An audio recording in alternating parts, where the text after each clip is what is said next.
Hey everybody, welcome back to the channel today. We've got another special episode for you here. We're doing an interview with Jen O'Hara. She is the founder and owner of Girls with Guns Clothing. She's a serious 2A advocate in this state, and if you haven't seen any of her work or visited her website, I definitely want to point you to doing that today. Jen, thank you very much for being with us. How are you?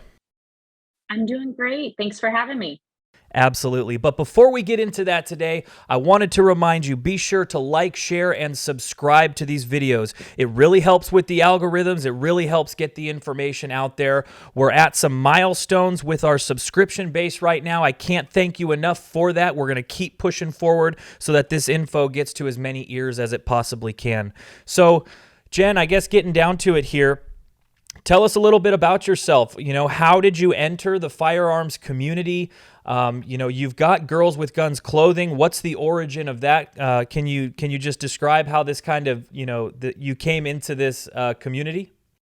Well, I was born in Modoc County, Northern California, way northern, only about an hour and a half, 2 hours from the Oregon border.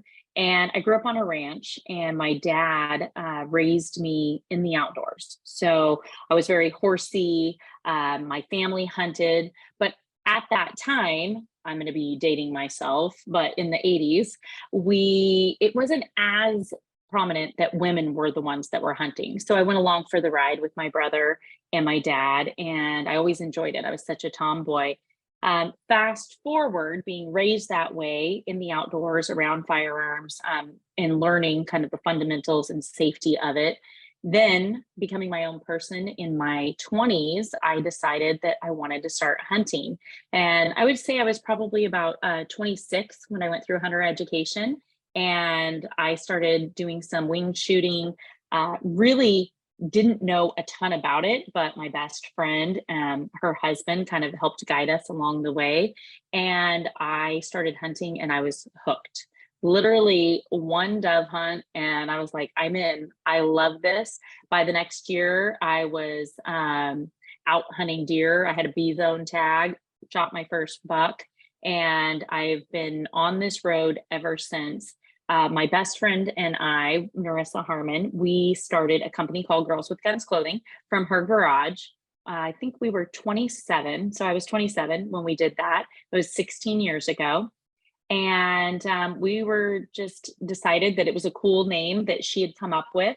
And she asked if I wanted to be a part of it. And I said, yeah, I'll just like help you get started. I was the business mind of the company. And at the time I was in real estate. And so we just started making t-shirts and hand pressing t-shirts in the garage and hats and selling them. And there was nothing else out there 16 years ago.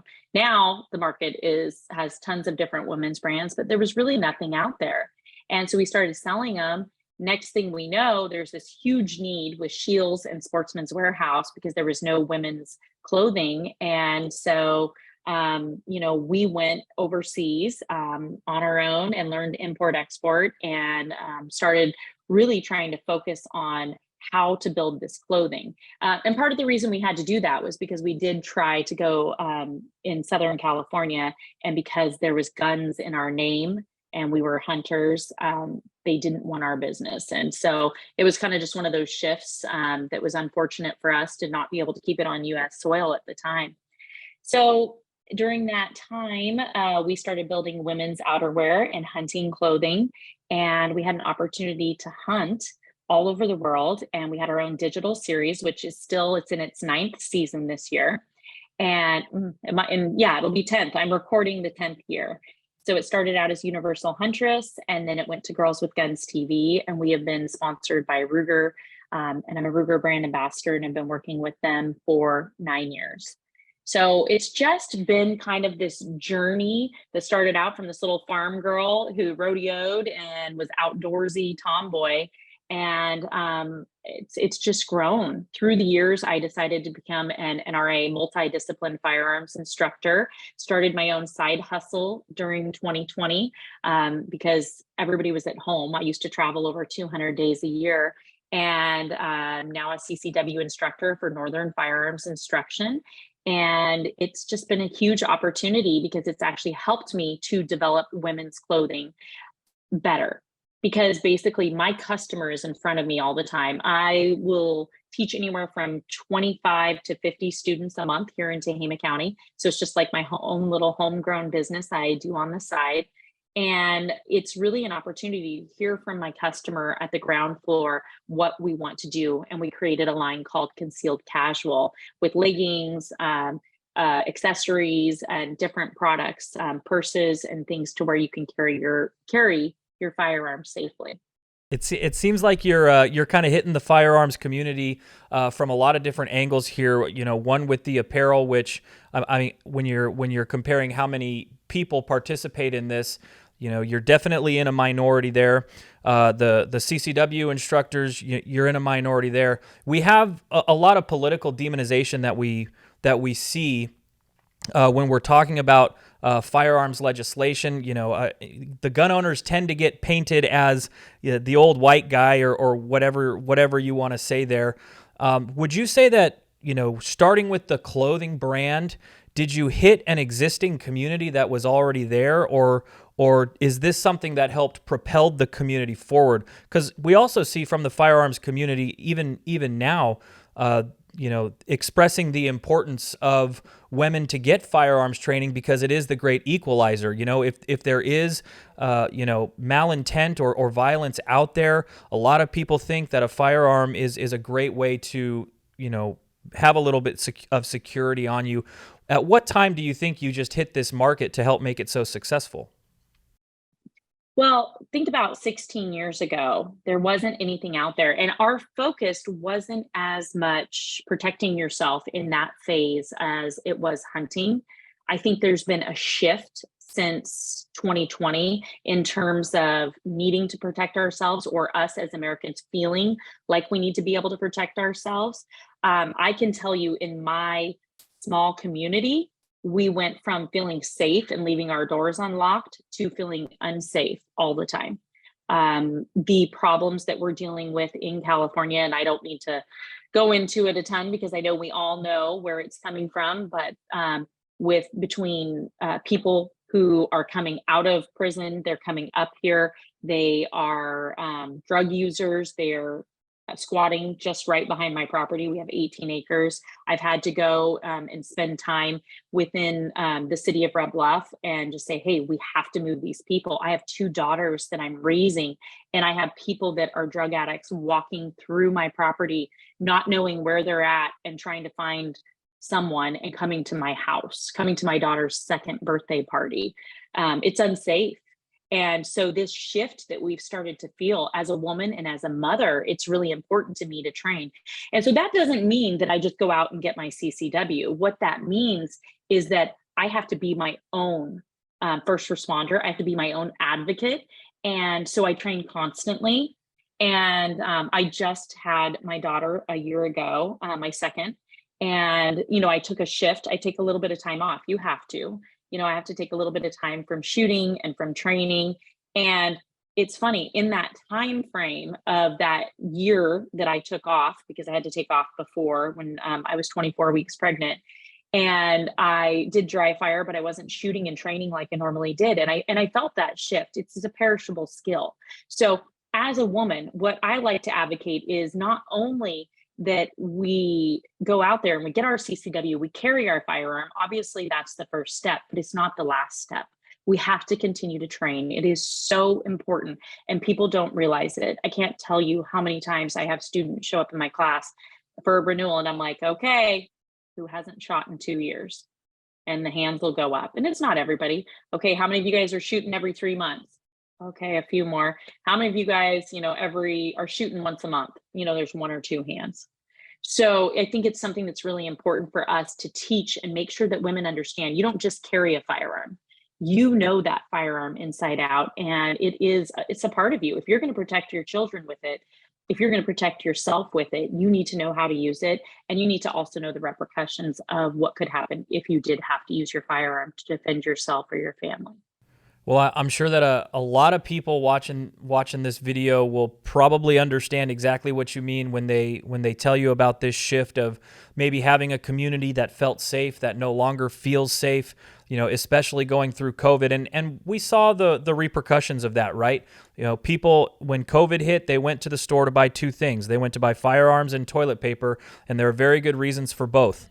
So I definitely understand that, but let's talk about some of those things that actually we believe might make it more unsafe, and that's California legislation. We see a lot of anti-Second Amendment legislation. I'm sure that you work in a lot of different programs other than just training, right? So we've got a couple of really bad bills that either got passed last year or are getting passed this year. A couple to note, since you're talking about CCWs, there's Senate Bill 2, which not only raises the requirements for training, it shifts the power away from the sheriffs and into the attorney general as far as issuing is concerned, and it also creates sensitive places everywhere around California. I'm sure that you have a lot of issues with business regulations in California legislation. And we also see things like Assembly Bill 2571 that doesn't allow us to advocate basically to the next generation. I'm curious, how do these laws, when they are consistently coming out, affect you in your life when you have so many different inputs into this community? How do they affect you? Now, I know I'm preaching to the choir here, but for anyone who's watching, this is our California gun laws. This is what I studied in order to teach it. And they are trying to impose more laws on law-abiding citizens. So someone like myself cannot go into a local business unless it's posted that it's okay for me to carry a firearm, SB2. And I have students come to me and ask me all the time, and that's not okay. And CRPA is the only organization out there that's really just advocating for us and helping us to stop and put a stay on these. Now, I'm not in legislation, and so I'm not going to say it all perfectly like you guys do. You guys know all of this stuff. But as somebody who is a mom and a firearms owner, and I love my guns, I've never committed a crime. I have never used my firearm. They've never accidentally gone off. I keep them safe. Why are these laws here and affecting me? I mean, if we're going to do anything, we really need to focus on the guys that are out there that are committing the crimes, the men, the women, whoever it may be, because I don't think it's fair for our business owners to put them on the spot that they have to note in their business whether or not somebody that's a law-abiding citizen can carry their gun or not. I think that's between myself and my local agency, which is my sheriff, Tehama County. And I think that it's important that it stays that way because we all have different needs, different counties. My county looks different than your county. Everybody's different. And I feel like the authorities here, they know what's best for our community. And so I think that when we talk about Senate Bill 2 is really important. Now, AB 2571 is affecting our youth. And I have been involved in an organization, it's a nonprofit called Kids Outdoor Sports Camp for the past 12 years. So currently I am their lead firearms instructor and a consultant for them. And I go down, I spend a few days every camp, and I walk them through the firearms program with multiple instructors underneath me. These kids are learning how to safely handle a firearm. And last summer, when this bill was coming down, we didn't know if we were even going to be able to do that. Firearms manufacturers have not been able to pour into these safe programs because they are worried about being fined. Is it 25 or 50,000 per occurrence? And nobody knows exactly what that looks like or when that's going to happen. And I just think it's atrocious that we can sit here and try to stop the next generation from learning, because all they're trying to do, and I know I'm preaching to the choir here, but all they're trying to do is stop the next generation from understanding our Second Amendment and stop them from voting with us or stop them from protecting themselves. It's not fair. Being able to go out and hunt, it is a right that I feel like my daughters, the reason I'm here, the reason I'm staying is because I grew up here, my family is here. I don't want to move. So I'm going to stay and fight. I'm going to fight for the next generation. And I've been doing that for the last 12 years. But, we can only touch 100 or 200 kids a summer. And how do we get the word out more? And that's why I want to be more involved in being a voice and an advocate for California, because if we don't stop it, then it's going to just continue and it's going to get worse. Everybody keeps leaving, or the worst thing that I hear is, well, I can't make a difference. And it's, we're outvoted, by other counties. It doesn't matter. If we're not out there advocating and fighting, then we aren't ever going to make a difference. And we have to continue to try. If you live here, I think that you have to. Otherwise, I don't think you can complain. Yeah. And, I think it also comes down to just prioritizing. If we can talk to through our own networks and make Second Amendment rights, which, I could make a good argument should be at the top of your priority list, because that Second Amendment right protects all your other rights, right? So, having that at the top of your priority list, if we got 1 million gun owners in California, that's a voting block that not a whole lot of people can beat. So it's really just about prioritizing your voting that way. But I couldn't agree with you more. And yeah, now we kind of just get so much legislation, and it's also kind of scary. And this is why I love the fact that, I'm friendly with Rick up in the Capitol, because he does a really good job at updating me as much as he can. But I mean, you've got another bill to worry about, which is Assembly Bill 262. If you're looking at children's camps, they're looking to create, a group of stakeholders, basically, to create rules and regulations for how children's camps can operate. That includes ranges on these children's camps, and you better believe that these stakeholders aren't going to be from the firearms community. This is another one that we're campaigning against. We're going to send letters. We're going to get our activists involved to make sure that this doesn't become law. But yeah, I mean, you just get so overwhelmed with all the laws that they bring down on you. We need to keep standing up and fighting, or else, we're not even going to have the opportunity to walk away, right? We're all going to be forced to leave. So I'm kind of with you. I don't want to leave either.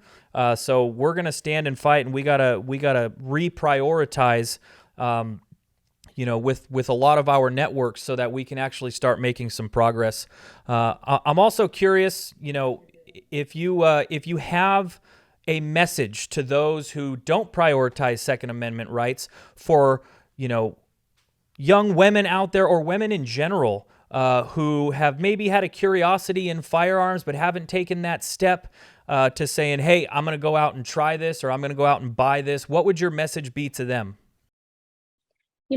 One of the things that is really, I think a lot of women don't understand, they have a fear of a firearm.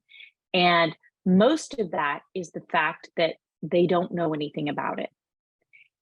Or one of the most popular things that happens is, I have a student who comes in and she tells me, well, I went out with my husband and I shot a 45, and I'm like, just stop. Let's just start over. Let's just back up and let's start from the beginning. Let's start with dry fire. Find someone who is going to help you at the level that you're at, because you can progress from there. But just taking that first step and being able to defend yourself, it is empowering, and it is also our right. And I think it's really important that as women, you find someone. I have students who drive 4 hours to come up to train with me, because they know that I'm going to work with them and I'm going to meet them where they're at. And I think that's the most important part, is finding someone who will meet you where you're at and help you with that, to gain that skill set, and never do anything except for things that are safe, because it's really important for us to learn. And women want to learn. We want to start from the ground up. We want to know how it operates. We want to know how it functions. We want to know the why. And I love that about women. And I have taken people who have fired their first shot with tears streaming down their face to a holster class. So from the ground up, find somebody that'll work with you, that'll meet you where you're at. Be confident and be able to protect yourself and your family, because it is our right. Well, yeah, and sorry, guys, but we've got overwhelming evidence that women are better learners. So they do tend to become better shots quicker than the guys do. But I guess if you're persistent, you can always get there, whether you're a guy or a gal. Jen, I really appreciate you coming on and sharing with us. I want to thank you for advocating. I want to thank you for your future advocacy. And once again, thank you very much for taking the time with us today. Thank you. I enjoyed being on. Absolutely. And if you like this content, you like this video, again, we're hitting litigation, legislation, programs, and culture. Please feel free and give us a like, a share, or a subscribe. It all helps with the algorithms to get these videos out. And we are going to put Girls with Guns Clothing down in the as a link in the description below. Be sure to check them out. They've got some awesome clothing. I know that Mother's Day just came around, but there's always another birthday. There's always another holiday. So go ahead and keep that in mind for that future gift giving, or if you're looking to buy it for yourself. So thanks again, guys, and we'll see you in the next one.